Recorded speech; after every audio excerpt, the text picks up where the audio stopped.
یہ ہے بائزنٹائن ایمپائر، ایک ایسی سلطنت جس کے سامنے دنیا جھکتی تھی، اور اس کا بادشاہ ہیراکلیس، جس کے ایک حکم پر ہزاروں تلواریں نکل آتی تھیں، لیکن ہر طاقت کے پیچھے ایک کمزوری چھپی ہوتی ہے۔ عوام ٹیکسوں کے بوجھ تلے دب چکی تھی، مذہبی اختلاف اندر سے توڑ رہا تھا، اور سالوں کی جنگ سیسینین ایمپائر کے ساتھ رومن سلطنت کو کھوکھلا کر چکی تھی، باہر سے طاقتور، اندر سے کمزور۔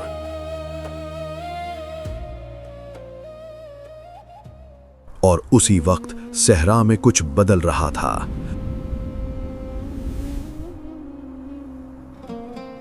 وہ عرب جو کل تک آپس میں لڑتے تھے، آج ایک ہو چکے تھے۔ اسلام نے انہیں بدل دیا تھا۔ ابو بکر نے بغاوتوں کو ختم کیا اور ایک مضبوط ریاست قائم کی۔ پھر آیا دور عمر ابن الخطاب کا، جہاں فتوحات کا آغاز ہوا۔ لیکن یہ صرف زمین کی جنگ نہیں تھی، یہ ایمان کی جنگ تھی۔ اور اب نظریں تھیں شام پر۔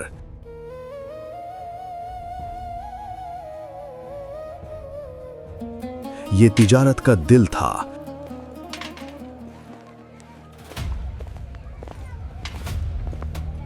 اور رومن سلطنت کی طاقت کا مرکز۔ جب مسلمان یہاں داخل ہوئے، شہر ایک ایک کر کے گرنے لگے۔ رومن گھبرا گئے، انہیں احساس ہو گیا یہ خطرہ عام نہیں، اور یہاں ایک نام ابھرتا ہے، خالد ابن الولید، جسے دشمن بھی مانتا تھا، جنگ کا ماہر جس نے میدان بدل دیا۔ ہم الگ الگ لڑیں گے تو ہار جائیں گے۔ تمام فوجیں ایک جگہ جمع کی گئیں۔ ہم ایک ہوں گے تو کوئی ہمیں نہیں روک سکتا۔ میدان چنا گیا، یرموک۔ دو طاقتیں، دو نظریے، ایک میدان، اور فیصلہ قریب تھا۔ یہ ہے میدان جہاں تاریخ لکھی جائے گی۔ ایک طرف بیزنٹین ایمپائر کی عظیم فوج،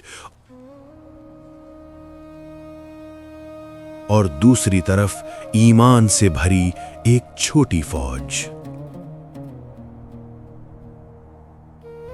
خاموشی، مگر طوفان سے پہلے کی۔ رومن جرنیل آخری کوشش کرتے ہیں۔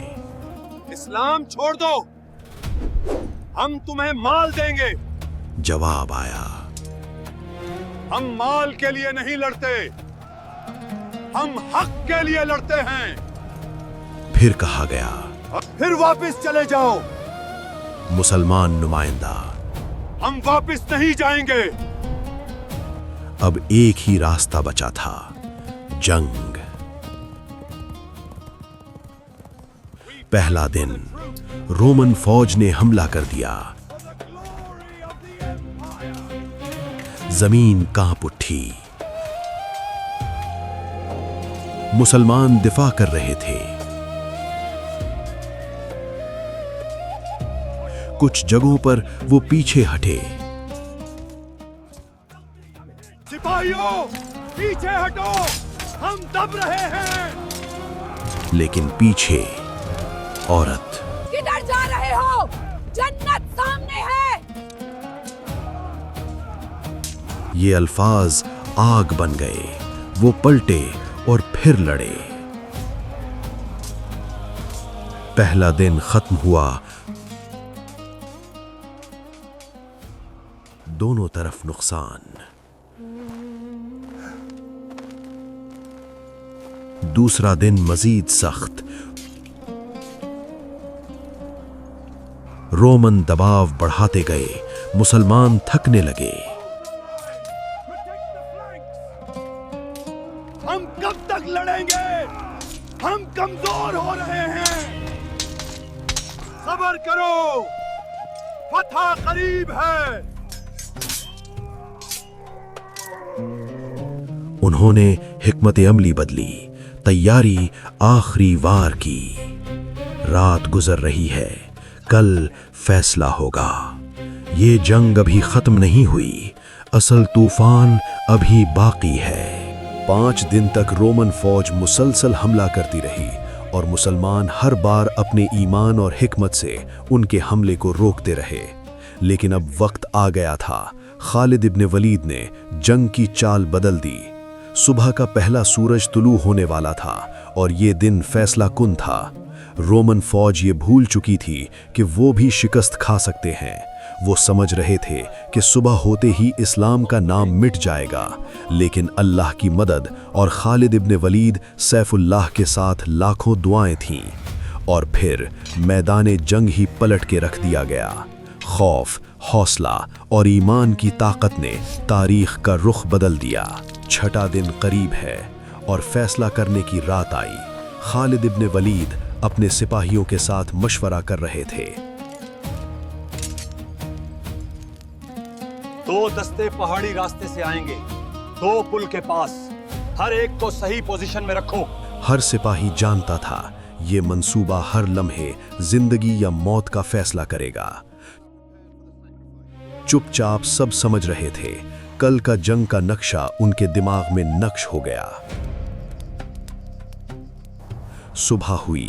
سپاہی میدان میں آ رہے تھے، چھوٹے گروپس میں تقسیم۔ ہر گروپ جانتا تھا کہ کہاں سے حملہ کرنا ہے۔ صبر سے دشمن کو تھکاؤ اور پھر یکساں ٹوٹ پڑو۔ دشمن ابھی اپنے محاذ مضبوط کر رہا تھا۔ انہیں معلوم نہیں کہ کل کا وار کب آئے گا۔ پہاڑی راستے سے 2 دستے قریب آ رہے تھے۔ 2 دستے پل کے پاس پہنچ گئے۔ اب دشمن کے آگے کھڑے تھے۔ ہم تیار ہیں، یہ ہمارا لمحہ ہے۔ خالد ابن ولید گھڑ سواروں کو آخری وار کے لیے تیار کر رہے تھے۔ دشمن کی صفیں اب کمزور ہو رہی تھیں۔ ہر لمحہ فیصلہ آنے والا تھا۔ اور پھر مسلمان ایک ساتھ ٹوٹ پڑے۔ دشمن گھبرا گیا، صفیں بکھر گئیں۔ خالد ابن ولید نے گھڑ سواروں کو دشمن کے کمزور حصوں میں بھیجا۔ جاؤ دشمن کے کمزور حصے کی طرف بڑھو اور سن لو، اب کوئی واپس نہیں آئے گا۔ قدرت بھی ساتھ تھی۔ ریت اور ہوا نے دشمن کی صفیں مزید بکھیر دیں۔ دشمن بھاگنے لگا۔ زمین کانپ رہی تھی۔ تلواریں اور گھوڑے شور مچا رہے تھے۔ سپاہی زخمی تھے، لیکن دلوں میں حوصلہ جلا رہا تھا۔ ہم نے کر دکھایا۔ شام مکمل طور پر مسلمانوں کے قبضے میں آ گئی۔ فتح ایمان، حکمت اور اتحاد کی وجہ سے ممکن ہوئی۔ ہر سپاہی، عورت اور بچہ جشن منا رہا تھا۔ سبق صاف ہے، ایمان جمع اتحاد جمع قیادت برابر کامیابی۔ اگر مسلمان متحد ہوں تو کوئی طاقت انہیں روک نہیں سکتی۔